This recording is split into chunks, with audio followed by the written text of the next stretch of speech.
What's up, kitchen table wizards? What's up, deck brewers from all over the world? I am happy, and you know why I'm happy? Because we got plenty of new cards from Modern Horizons 2, and so we can brew this nice Affinity Modular artifact deck.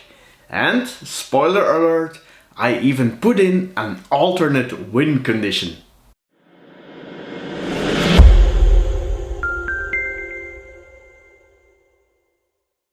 So Nora, our intern, is still not here. She still has exams. So I'm going to keep this intro short because I don't have anyone to talk to anyway. And then there's always the best part in Magic the River.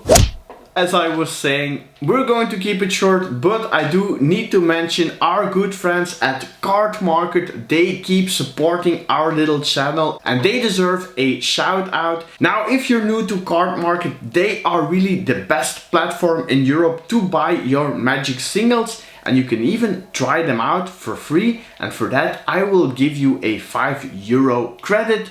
Just to try out Cardmarket, no strings attached. Just look in the description below the video to find out how you can claim your €5 sign up voucher. And if you stick until the end of this video, after the alternate win condition, you will also find out who won our €10 voucher for all the fans on this channel. And for that, the only thing you need to do is leave a comment, like the video and subscribe. Now on to those robots, on to Affinity Modular. Now this is not a competitive build, but it's a lot of fun and it's a budget deck for around €40, $50. And let's start as always with a basic land. Only one island in this deck, and of course we needed the art from the artifact plane Mirrodin. The first of our artifact lands is this dark steel citadel that's indestructible. I also included one of each of the colored artifact lands. Great Furnace, Ancient Den and Seed of Synod are all in the deck. Modern Horizons 2 brought us some new artifact lands. I included two of each of the bridges in the color combinations red, white and blue. My favorite land for artifact decks is of course Glimmerwasp. It doesn't only have amazing art, it also taps for mana of any color. Next up, Power Depot. Two copies of this new land from Modern Horizons 2. It taps for colorless or for mana of any color if I use it on artifact spells or abilities. And it also has Modular 1. Both Modular and Affinity are a team in this deck, and that's why I also included one Runes of Oran Reef. And because I play a 3 color deck, I also included a Spire of Industry and a Mirrodin's Core. The last land I included in my deck are these two copies of Shivan Reef, because I play mainly blue and red in the deck. Okay, now on to some robots. Let's start with this crazy artifact insect called Zabaz Glimmerwasp. It has Modular 1, so it's a 1/1. Now if a modular triggered ability would put one or more counters on a creature you control, you add one extra counter on that creature. Now Zabaz can also destroy artifacts, and of course it's an insect so it can fly. This is the iconic card of the first Affinity deck. It's called Arcbound Ravager. It's a 1/1 for 2 mana with Modular 1, but you can also sacrifice artifacts to put more counters on this Ravager. And the cool thing is that it doesn't cost you any mana to sacrifice these artifacts. Very strong card. The following cards are a bit cheaper than the Arcbound Ravager, both in mana cost and also in dineros. They are called Arcbound Worker and Arcbound Mouser. They're both 1 modular creatures and the Mouser has lifelink. And then we also included one Arcbound Stinger. It's a flyer with Modular 1. The last 2 modular creatures in the deck are this Shikari and this Arcbound Tracker. The Shikari is a 2/2 with first strike, and when it enters the battlefield you can put one extra +1/+1 counter on each other artifact creature you control. And then there's also the arcbound tracker. It has menace, and whenever you cast a spell other than your first spell, you can put an extra counter on this tracker. Cool card. An artifact deck needs to have some ornithopters, and we put in the old and the new. The old one is just a 0/2, but it costs 0 mana, so it's great for your affinity of other artifacts.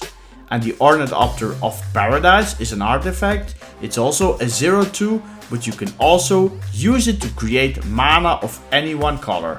In this deck I added 7 creatures with affinity for artifacts. The first one is a classic called Frogmite. It costs 4 mana, but mainly you will play it for free in this deck. Then there's this 7 mana Salamander that's a 4/4 with also affinity for artifacts. Our new Mirror Enforcer. And this one also has artifact land cycling. I included 3 copies of this one. A 2/2 flyer for 7 mana isn't that good, but when you can cast it for 1 mana, and when you draw 2 extra cards, this seems amazing. I'm going to try out 1 copy of this Thought Monitor in my deck. And hopefully I'll be able to cast this Ether Sworn Sphinx for only 2 mana. It's a 4/4 with flying that cascades. And the mana cost of 9 is also important in the deck for another card. More support for our modular cards we can find with this Steel Overseer. Just tap it to add 1 extra counter on each artifact creature you control. This Master of Ethereum is as strong as you have artifacts out there, so it can easily be a 10/10 in the deck. And it also gives other artifacts +1/+1. Then I also included Brea's Apprentice. A 2/3 that when it enters the battlefield, it brings along a 1/1 flying topter. And it could also sacrifice artifacts for 2 different abilities, which is great with your modular creatures. The last artifact creature in your deck will be Alibou, Ancient Witness. This is a 4/5 artifact golem that gives other artifact creatures haste. And it has this other great ability: whenever 1 or more artifact creatures you control attack, Alibou deals X damage to any target, and you scry X, where X is the number of tapped artifacts you control.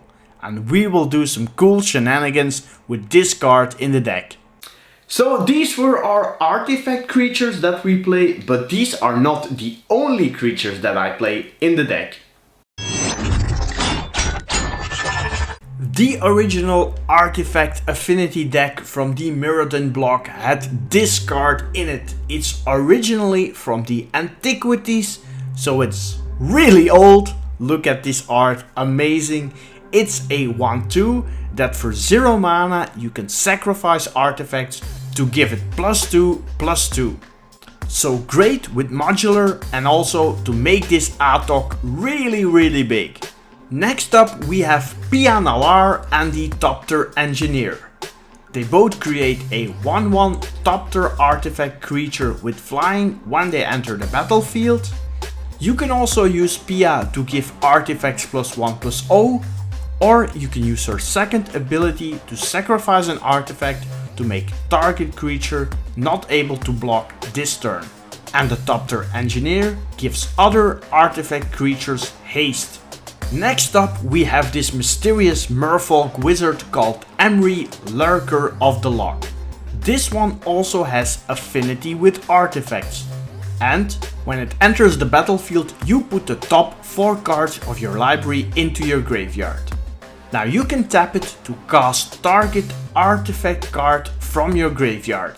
In Mirrodin, the elephants have something with artifacts. And also Loshil, Clockwork Scholar, loves his artifacts. This 2/4 prevents all combat damage that would be dealt to attacking artifact creatures you control. And whenever 1 or more artifact creatures enter the battlefield under your control, draw a card.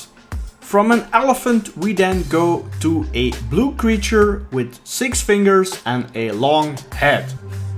He is called Padim Consul of Innovation. It's a 1/4 that gives all artifacts hexproof. And at the beginning of your upkeep, if you control the artifact with the highest or tied for the highest converted mana cost, you draw a card. And all your affinity creatures will make sure that you have the artifacts on the battlefield with the highest mana cost. So we play 20 lands, only 20 lands. We also play 3 colors, so I decided to add some additional mana fixing in the deck. Chromatic Sphere draws you a card and fixes your mana. And the Springleaf Drum only costs 1 mana and you can tap an untapped creature you control to add 1 mana of any color. Prismatic Lance ramps and also fixes your mana, and the Prophetic Prism draws you a card and it fixes your mana. And very importantly, those 4 cheap artifacts help with your affinity count. Now we also play blue, and for that, of course, we need to include some good draw spells. Thoughtcast is usually a 1 mana blue spell that will draw you 2 cards. And Thirst for Knowledge is an instant. For 3 mana you draw 3 cards and then discard an artifact. When I first saw one with D Machine, I immediately thought of an affinity deck. For 4 mana you draw cards equal to the highest converted mana cost among artifacts you control. So this will often be draw 7 cards or more. The Antiquities War is our first enchantment in the deck. The first 2 modes help us search for cool artifacts to play. And the last mode is often a combo finish with all your artifacts in the deck. All your little artifacts will now become 5/5s, and all those modular creatures, they will just keep their counters and be even bigger. The original artifact deck from Mirrodin also had a Shrapnel Blast. For 2 mana you sacrifice an artifact and you can deal 5 damage. And remember our little friend Atok? Well, when the Atok eats all your artifacts, you can just throw the big little creature onto your opponent for lethal. The second enchantment in the deck is also a very effective one. Girapur Aether Grid costs 3 mana and you can tap 2 untapped artifacts you control. And then the Aether Grid deals 1 damage to target creature or player. Of course, this combos really well with Alibou. Now the last 2 cards are from Modern Horizons. One is our alternate win condition and the other one is just really cool in the deck. Let's start with this last one. This equipment, or this living weapon, costs 3 mana. And when you play it, you equip it to a 0/0 black germ creature. Now the equipment gives this creature +1/+1 for each artifact or enchantment you control. So this will be a very big creature. And of course you can also equip it for 2 on one of your flying artifacts or any artifact in your deck. The last card in this deck is also our alternate win condition. It's called Mirrodin Besieged. It's our last enchantment in the deck and it has 2 modes. The first mode is Mirren. Whenever you cast an artifact spell, create a 1/1 colorless mirror artifact creature token. Now I personally really like this second Phyrexian mode. At the beginning of your end step, draw a card and then discard a card. And then, if there are 15 or more artifacts in your graveyard, target opponent loses the game. Knockout! Now approximately 2/3 of our deck are artifacts, so it's not that hard to get 15 artifacts in the graveyard. And you have the Atok to help you with it. So this was my take on an Affinity Artifact Modular deck. I really hope you like it. Now on to this week's Card Market voucher winner. Congrats, Tedesco Minimo, you won this week's €10 voucher. Check out the info in the description below to find out how you can claim your voucher. Now the last match in our gauntlet of the season is coming up, so make sure to watch that. I'll already put a link here. And if you also want to be eligible to win a voucher, well, maybe in the summer we're going to do some random matches, and let me know which 2 decks from my channel, of course, do you want to see to battle it out in our summer matches. That's it. As always, keep it casual, and until next time, bye!